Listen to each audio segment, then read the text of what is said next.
clearly I'm not Asian. I'm certainly not rich. I may be a bit crazy though. So am I qualified to review Crazy Rich Asians? Let's go.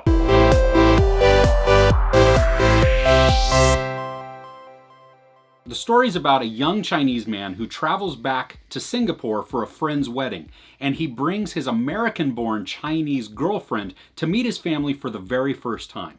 Now here is all of the drama that ensues when she meets them. And oh, by the way, they're crazy rich. In America, I'm not sure that I totally understand crazy rich when I look at the visuals of what it represents in Singapore.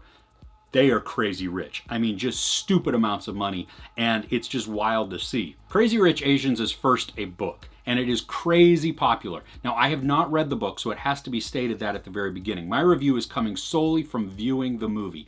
I have nothing to compare it to, and actually, when I went into the theater, I kind of had lower expectations because I hadn't heard about it. I didn't really know anything about it. This is a romantic comedy, and there are a lot of laughs throughout the film. And the best part is they don't come from just one or two characters.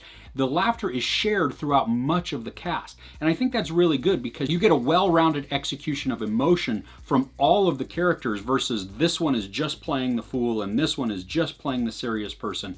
That, you know, you get to really get the full gamut of who a person is, because I am goofy and I am silly, but I'm also serious and dour and melodramatic and any of those adjectives that you could throw at me. I run the gamut also, just like everybody else. Now, the story isn't completely original, but it's told in a fresh way. So when I was viewing this, I didn't feel like, oh yeah, I've seen this again, whatever, here we go, roll it, maybe I'll get some laughs.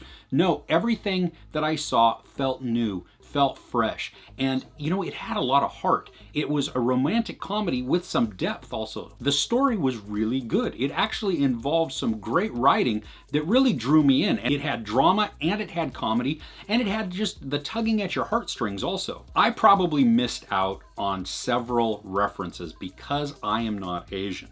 But let me be clear, it still was very, very accessible to me.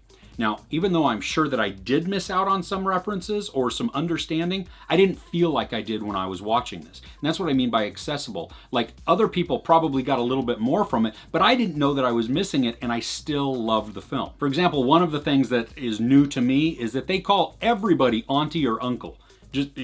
Strangers or whatever, and I guess that's a sign of respect. And so at the beginning it was like, wait, why is she actually related, or is he related to her? Oh, no, they just call everybody that. Okay, good to know. Here we go. We have Constance Wu as the main character, and she is smart and funny and lovable and very relatable. She is an NYU economics professor specializing in game theory, and you get to see some of that pop up here and there. But she's really, I mean, she's down to earth. She comes from a simple family. She is not rich. And so she really values just things and relationships and time. She's also very vulnerable, and because of that, she gives a really, really good performance. Henry Golding plays the son and Constance Wu's boyfriend, and he is very likable as well. He is just kind of down to earth, and he seems a little bit separated from his ultra-rich family. Sure, he still takes advantage of that because he will fly ultimate first class when going to Singapore. You don't get the impression that he flaunts it because, oh, you know what? The girl doesn't even know really. She doesn't know what she's getting into, and so he's keeping that secret because he doesn't care about it as much. He cares about her or the relationship and less about his family and less about his money. Michelle Yeoh is outstanding as the mother. She is cold and mean and caring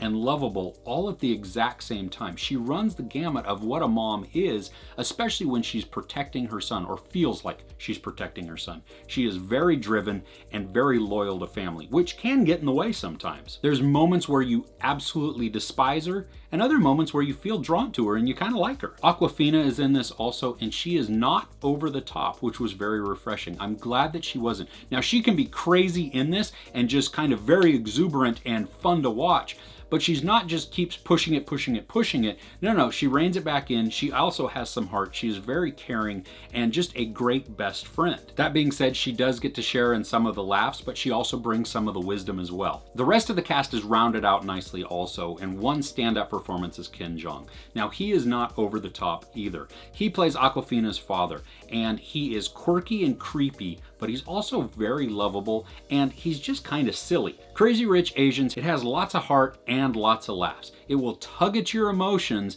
and make you tear up, and then have you doubled over in laughter. The opening sequence to the film has this very upbeat and peppy kind of just feel to it with some animation, and it was really cool to see. I enjoyed watching it. It reminded me tiny bits of Sleepless in Seattle, but even more so of movies from the early 50s, where it just had this really upbeat music and the graphics that were just happening, and it was fun to watch and really just began the movie in a great way. The soundtrack was also phenomenal. You have a lot of American hits sung in Chinese, and so they are just outstanding.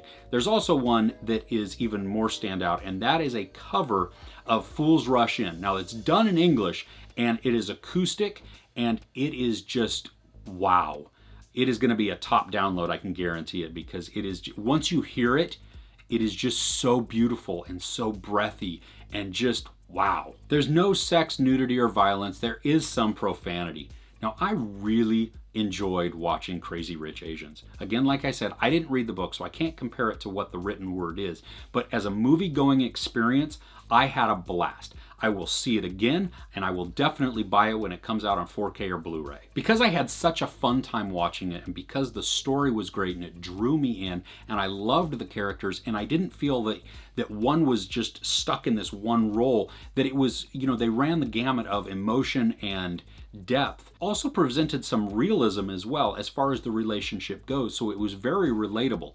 And like I said, even though I'm not Asian and I'm sure that I missed out on some cultural references or nods, it was totally accessible to me, and I didn't feel like I was missing out on anything. I was totally drawn into this and got to really enjoy it. So I give Crazy Rich Asians 5 out of 5 couches. What is your favorite romantic comedy? I'd love to know in the comments below. If you enjoyed this review, please give it a like. Also, don't forget to share and subscribe. I'm Chris. This is Movies and Munchies. Thanks for couching with me.